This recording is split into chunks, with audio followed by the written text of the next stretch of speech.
Mire, hay una ocasión en la cual Dios manda a Abraham, como ya le mencioné, a que camine por la orilla del mar Mediterráneo, que es el mar que bordea la tierra de Canaán, la tierra de Israel, para que Abraham contara toda la arena del mar y así tener una idea de cuán grande iba a ser su descendencia. Ustedes saben que es imposible. La arena del mar es un número finito, pero es imposible que el ser humano lo cuente. No tiene manera de contarlo. Pero también hay otra ocasión en la cual Dios le dice que cuente las estrellas del firmamento, a ver si puede.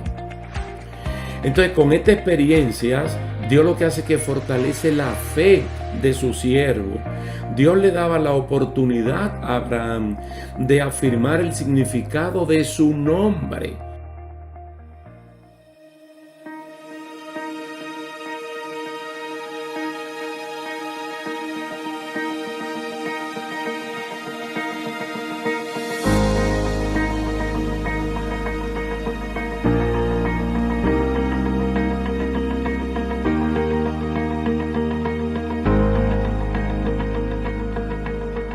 Entrenados para vencer.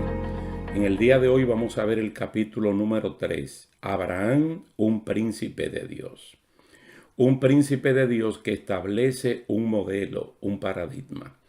Vamos a leer en Génesis capítulo 12, los versículos 6 al 9.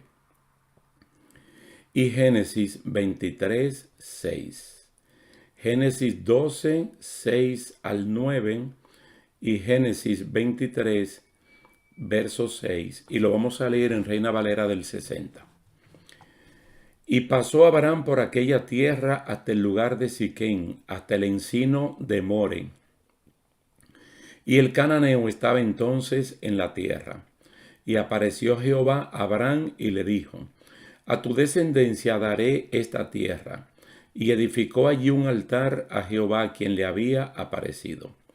Luego se pasó de allí a un monte al oriente de Betel y plantó su tienda, teniendo a Betel al occidente y a Ai al oriente. Y edificó allí altar a Jehová e invocó el nombre de Jehová. Y Abraham partió de allí caminando y yendo hacia el Negev. Y Génesis 23:6 dice: óyenos, Señor nuestro, eres un príncipe de Dios entre nosotros. En lo mejor de nuestros sepulcros, sepulta a tu muerta. Ninguno de nosotros te negará su sepulcro, ni te impedirá que entierres tu muerta. Aquí podemos ver que la llegada y posterior adaptación de Abraham a estas tierras lo hizo con suma naturaleza. Recorrió casi toda la tierra y hasta llegó a Egipto, la gran nación al sur de Palestina o de Canaán, y estuvo allí un breve tiempo. En sus relaciones con los habitantes de la zona se comportó como un príncipe de Dios. Ustedes saben que Dios nos entrena no es para perder, es para ganar. Y entonces nuestra relación con los demás no puede ser para pérdida, sino para ganancia. El plan de Dios era adaptar a Abraham a la nueva tierra de Canaán y por eso lo hace caminar para que todo lo que sea pisado por la planta de sus pies sea reclamado como de su propiedad. Es decir, una manera simbólica de algo que ya Dios se lo estaba dando. Esa determinación es la que fortalece a una persona que emigra a otro país para vivir por siempre allí. A pesar de la nostalgia que produce su antiguo país, su lugar donde nació, se crió. Las relaciones que se establecen entre Dios y su servidor son determinantes para el éxito completo en el proyecto de ser una persona de bendición para los demás. Dios es el único que puede llenar los vacíos que dejan la pérdida de un país, la pérdida de un familiar, de un empleo, de un amigo, pues aún teniéndolos a ellos, Él llena los espacios emocionales que nadie puede hacerlo.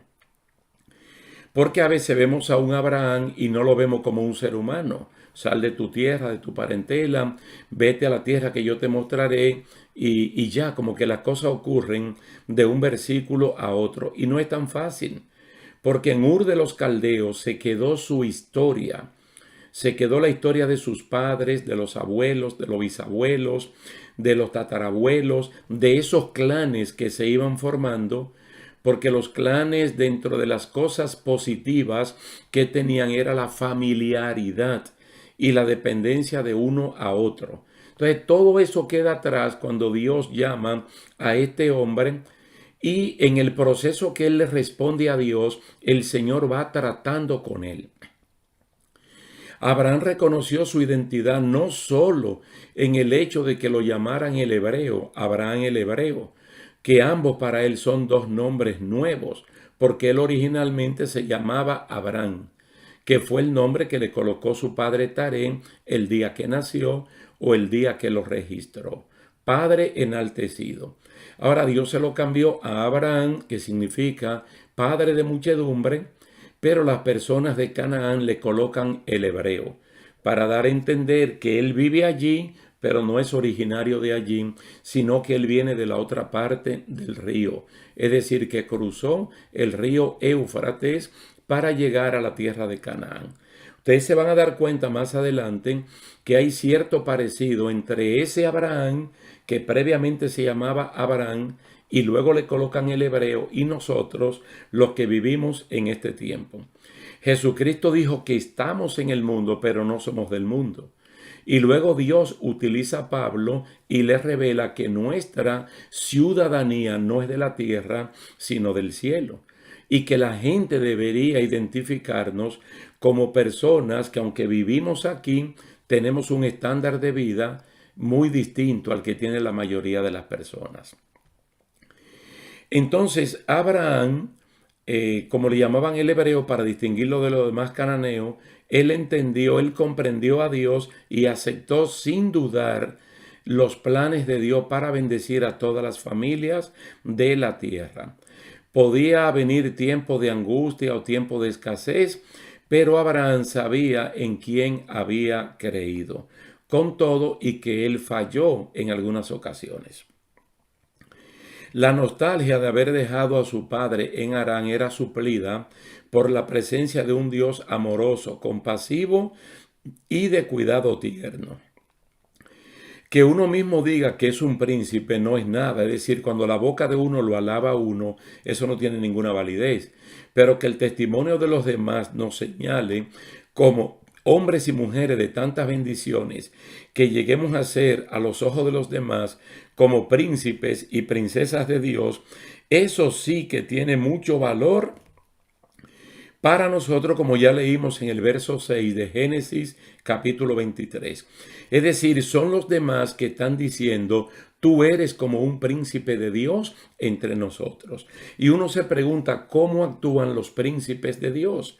¿Cómo actúan las princesas de Dios en medio de su familia, en el campo laboral, en la calle, en la plaza, en las vacaciones, donde quiera que sea? ¿Cómo actúan como príncipes de Dios? Entonces, la promesa de Dios, las posesiones y aún el poder espiritual que Dios nos da, no son para ensalzarnos, para llenarnos de vanagloria, sino para edificar a las personas. Dios nos dota de elementos divinos para ser más útiles y así desarrollar todo nuestro potencial. La capacitación de Dios no es para engrandecer al vaso o al instrumento, es para beneficiar a los demás. Y ustedes lo pueden notar en las dádivas de los dones espirituales, tal y como está escrito en 1 Corintios capítulo 12, capítulo 13 que habla del amor y el capítulo 14 que habla de las prácticas dentro de la colectividad cristiana de los dones. Usted puede notar que también la dádiva de los dones espirituales, como está en Efesios capítulo 4, nunca son dados para exaltar al receptor, al recipiente, sino para promover el desarrollo y la bendición de Dios en los demás. El Espíritu Santo no pone ni a personas ni a iglesias a competir entre ellos para ver quién tiene más dones o quién ha crecido más espiritualmente. Por el contrario, los dones y los frutos del Espíritu tornan a la persona mucho más obediente y más humilde. Bueno, si decimos las personas en plural, entonces más obedientes y más humildes, alejando de su vida la altivez y la competencia. El príncipe de Dios, la princesa de Dios, no va a ejercer señorío sobre los cananeos. Él fue para ser bendecido por Dios y para ser un agente de bendición, de cambio y de transformación en medio de esta gente. Es tan así que ya hemos comentado la forma tan elegante como el príncipe de Dios adquirió la tierra de Macpela, donde estaba la cueva, que la convirtió en una especie de mausoleo o de un nicho familiar donde enterró a Sara y posteriormente lo iban a enterrar a él. Pero también podemos ver la forma elegante en cómo trató a su sobrino Lot, dándole la oportunidad de que tomara ventaja de las mejores tierras para el ganado y para la agricultura. Pero también encontramos que el príncipe de Dios se sujeta a la autoridad espiritual del momento, que era Melquisedec, que en ese momento Melquisedec era rey de Salem, un nombre antiguo de Jerusalén, y también era sacerdote del Dios Altísimo, el mismo Dios de Abraham. Entonces Melquisedec era superior a Abraham en jerarquía espiritual y ministerial, porque él era el sacerdote del momento y al mismo tiempo era rey de Salem. Entonces, Abraham lo que es un patriarca con promesa. Y así lo entendió Abraham cuando pasa por Salem buscando el apoyo de Dios para ir a libertar a su sobrino cautivo de enemigos que se lo llevaron bastante lejos. Todo está en Génesis capítulo 14.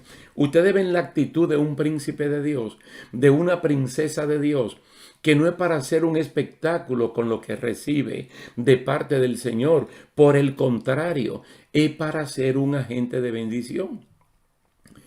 El príncipe de Dios sabe muy bien que tiene que cumplir con sus deberes que le dan sostén a sus derechos. Dice la palabra del Señor que Abraham, siendo un patriarca con promesa, él pagó los diezmos de todo el botín al sacerdote,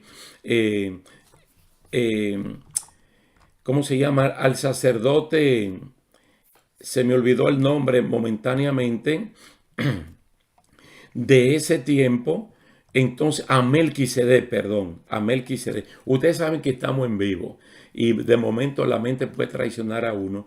Entonces él, como un patriarca con promesa, que incluso la tierra misma donde está Melquisedec, Dios se la está dando a Abraham. Usted ve que cuando él va y tiene la bendición que obtiene, inmediatamente le entregó el diezmo de todo. Incluso todo el dinero restante se lo devolvió al rey de Sodoma. Solamente sacó de allí lo que él entendía que le correspondía al Señor. No se puede excluir al príncipe por el hecho de ser príncipe. Los primeros en cumplir con Dios son aquellos que tienen llamado y están en posición de liderazgo. Con la práctica establece no solo el ejemplo, porque posteriormente Leví, que es el nieto de Abraham y encargado después por Dios para en el sistema mosaico cobrar los diezmos, no había nacido todavía, pero ya Abraham estaba sembrando un ejemplo.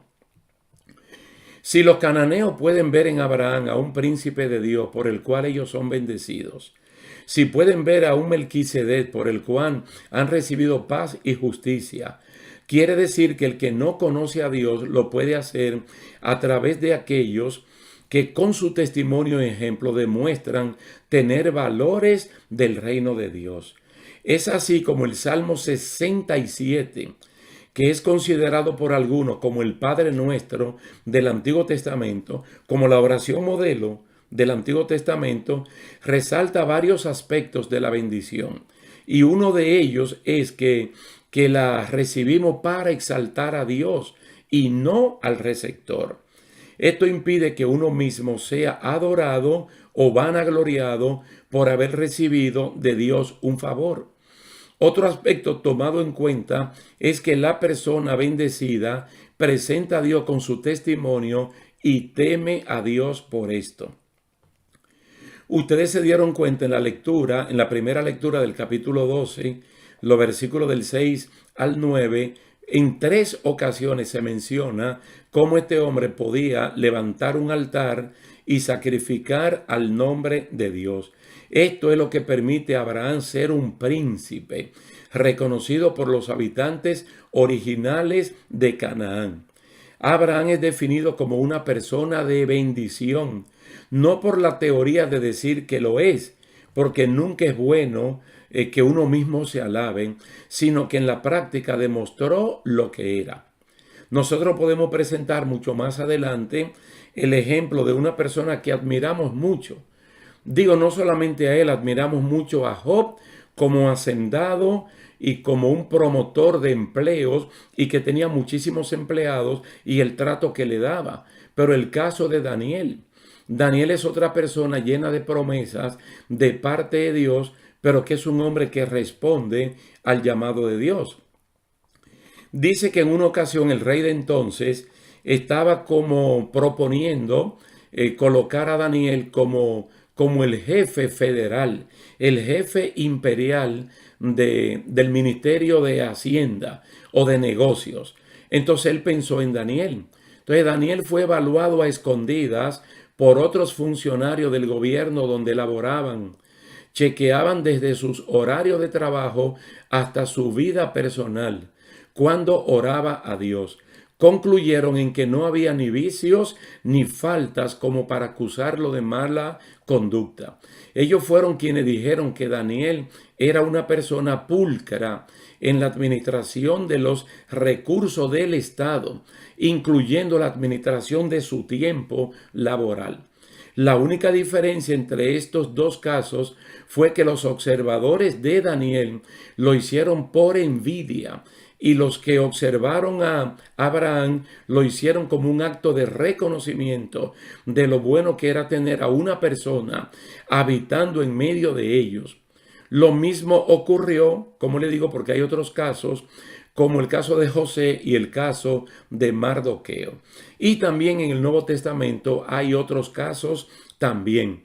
Lo que nos llama a nosotros a pensar que mientras estamos en esta vida, nosotros deberíamos dar buen testimonio. Que las mismas personas nos consideren como príncipes de Dios, como princesas del Señor, y establecer así modelos. Que vean que los cristianos no somos comunes y corrientes en el sentido del estándar de vida que nosotros practicamos. Incluso el apóstol Pedro en la primera carta dice que el impío debería sorprenderse de que nosotros no hacemos lo que ellos hacen. Entonces es tan interesante el saber que Abraham no tuvo ninguno de los problemas con los cananeos como hoy en día tienen los judíos con los palestinos. No se puede imponer nada a la fuerza aunque uno tenga la razón y aunque uno tenga las promesas. Solo hay que darle tiempo al tiempo para ver el cumplimiento de las promesas que nunca tienen fecha de vencimiento, pero sí tienen de inicio de cumplimiento para que se materialicen siempre en el tiempo de Dios. Otros hombres de Dios cruzaron la frontera y disfrutaron con plenitud las bendiciones del Señor. José, por ejemplo, que también es un patriarca, esperó y llegó a ser de mucha bendición, tanto para su familia como para el país. Así como Daniel supo esperar en Dios y pasó todo el proceso de entrenamiento, cuando lo pusieron a estudiar negocio, finanzas, administración, bajo la administración de este capitán de la guardia del imperio babilónico que estaba a cargo, Arioc, si mal no recuerdo el nombre. Posteriormente, cuando lo evaluaron, Daniel, Sadrach, Mesach y Abednego se graduaron con honores summa cum laude, porque ellos fueron 10 veces mejores que los que más cerca le quedaron. Así actúa el Señor, así es que Dios nos bendice. Miren, el establecimiento del principado o imperio de paz de parte de Dios implica sumisión de la voluntad humana a la voluntad de Dios, la cual es agradable y perfecta, no es tirana. La voluntad de Dios no es tirana, es agradable, es bueno que uno rinda la voluntad de uno a la de Dios. Nadie que se sujete a Dios siente carga pesada por lo que hace. Por el contrario, lleva una vida en mejores direcciones de bendiciones. El príncipe de paz establece relaciones de tanta intimidad que se puede hablar con Dios como se habla con un amigo. Y cuando nuestros caminos son agradables a Dios, aun a los enemigos, los hace entrar en acuerdo de paz con cada uno de nosotros. Ahí es que se cumple Romanos 12 y 13, que en cuanto esté de nuestra parte, tratemos de estar en paz con todo el mundo. Todas las adversidades son vencidas, aun aquellas naturales y propias de vivir en un país el cual no es el de uno. La adaptación, las relaciones sociales, la espera, los cambios alimenticios, culturales, etcétera, etcétera, son superados con creces. Siempre he de destacar que en la medida que Dios siembra en una persona, también el enemigo quisiera hacer lo mismo, provocando con esto que hayan opciones a seguir, como son cruzar la frontera o quedarse del otro lado. Es tan interesante, hermanos, el caso del príncipe de Dios, de la princesa de Dios, que Abraham nunca más regresó a Harán. Abraham nunca más volvió a Ur de los Caldeos. Abraham nunca más se llamó Abraham. Él siguió llamándose Abraham hasta nuestros tiempos. Es decir, Dios igualmente nos está llamando a nosotros para que no intentemos cruzar la frontera y regresar a Egipto. Aunque entendemos que es de mucho valor el ser reconocido por los demás, que uno anda con Dios, como fue reconocido Enoc también, uno mismo debe ser dueño de las santas promesas de Dios de que somos pueblo escogido, que somos real sacerdocio, que somos una nación santa. No somos cualquier tipo de persona. Si uno mismo no accede a creer lo que es, no vivirá de acuerdo con esos principios. Si uno mismo no es dueño y reconocedor de lo que ha recibido, pudiera caer en el tremendo error de gente como los creyentes de Éfeso y de la región de Galacia, que habían olvidado lo que eran y lo que habían recibido. Estoy hablando de Éfeso en el capítulo 2 de Apocalipsis, no en la carta que envió Pablo. Y los Gálatas, las iglesias de Galacias, que todo comenzaron bien, pero al final olvidaron. Debemos estar firmes en la fe, marchando por el camino hacia la patria nueva y mejor como el Señor así lo ha dicho. Es mucho el ánimo y el aliento de Dios que nos llega desde el cielo. Cuando firmes en la fe podemos decir, como dijo el profeta Elías, si soy siervo de Dios, que caiga fuego del cielo. El si soy no era dubitativo, sino por el contrario, era un fuerte autodesafío para ver el respaldo del cielo ante uno de sus siervos que sabe de lo que Dios es capaz cuando la vida de uno está en peligro, tal y como lo presenta Romanos capítulo 5. Al ser siervo de Dios, que descienda fuego del cielo y me defienda de los soldados. Es lo que él está diciendo. Mire, la capacidad de pisar el terreno nos da derechos que podemos reclamar más adelante. Esto lo decimos porque Abraham, como hablamos en el capítulo anterior, el capítulo 2, Abraham llega a la tierra y él sabe que llegó a la tierra porque Dios le dijo, ya tú llegaste, esta es la tierra prometida. Acuérdense que el hombre de Dios sale de Ur de los Caldeos, se detienen en Canaán por el papá, pero Dios le había dicho que ese no es el lugar, que saliera a la tierra que le había prometido. Entonces, cuando la persona obedece, se activa inmediatamente la dirección del Espíritu Santo en su vida, porque Abraham en sí no sabía para dónde iba. Abraham iba caminando porque mediante la fe Dios lo iba guiando. Entonces, cuando él llega a la tierra, que él la recorre, que él la camina, es como si el caminar fuera el efecto de ir clavando la bandera que reclamara ese lugar como si fuera suyo. Pisar era poner por debajo cualquier poder contrario al nuestro. Era diciendo, yo estoy tomando dominio de esta tierra porque Dios me la ha dado. No porque yo he venido a invadirla. No es porque yo he venido a quitársela a alguien. Usted ve, el éxito se garantiza cuando confesamos que el poder de Dios, nos sostiene y no otros poderes. Otros poderes que, por el contrario, uno sabe que son poderes derrotados. El creyente que está allí prácticamente solo, es como si el Salmo número 3, que se escribe posteriormente, estuviera escrito con antelación y una persona como Abraham pudiera decir, no temeré a 10 millares de gente que pusieren sitio contra mí. Porque Dios es mi escudo, porque Él le dijo a Abraham, yo soy tu escudo. Yo estoy contigo y mientras tú estés vivo nadie podrá hacer frente contra ti. Entonces nosotros, al igual que Abraham, hoy en día somos los príncipes, somos las princesas de Dios, pero no es para competir, no es para hacer alarde, no es para permitir que la soberbia corone nuestras vidas. Por el contrario, todo lo que tenemos de parte de Dios, hermano, todas las bendiciones que hemos recibido es para que seamos canales, para que seamos instrumentos de poder bendecir a otras personas también. Y es lo que el Señor realmente desafía de nuestras vidas. Que nosotros nos integremos a la sociedad, comenzando por la familia, por los centros escolares, por los centros de trabajos, por los centros vacacionales, por donde quiera que nosotros nos movamos. ¿Sabe por qué? Porque el mandato del Señor, id y predicad. Lo que Él nos está diciendo, que en tu manera de vivir, que en tu vivir la vida, que deje un testimonio, que dé un testimonio, que las personas reconozcan que realmente tú eres una persona que has nacido de nuevo, que eres una persona que tiene relación íntima con el Señor y que ahora tú puedes cambiar.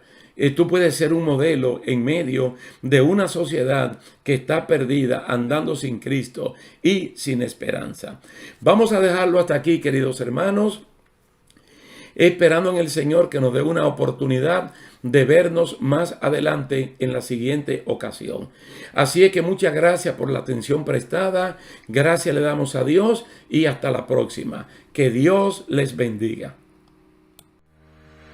¿Será que por la belleza de ella Él está enfatizando el peligro que él corre de ser asesinado por un pueblo que él no lo conoce? Pero que este temor, este sentimiento propiamente humano de lo interior salió a la superficie y él lo está externando. Aquí hay que ver, hermano, que el hombre de la fe, como ya hemos visto, sea lo que haya sido que Abraham desconfiara de la providencia de Dios al pactar este engaño de mentira por temor a los egipcios, y lo que él potencialmente creía, eso sí es una realidad. Pues inmediatamente entraron en Egipto, se dieron cuenta de la hermosura de ella, y el hombre que donde llegaba decía, por ejemplo, mi nombre es Padre enaltecido. En el caso de que Dios no haya cambiado su nombre todavía, ahora cambió su nombre a soy el hermano de Sara.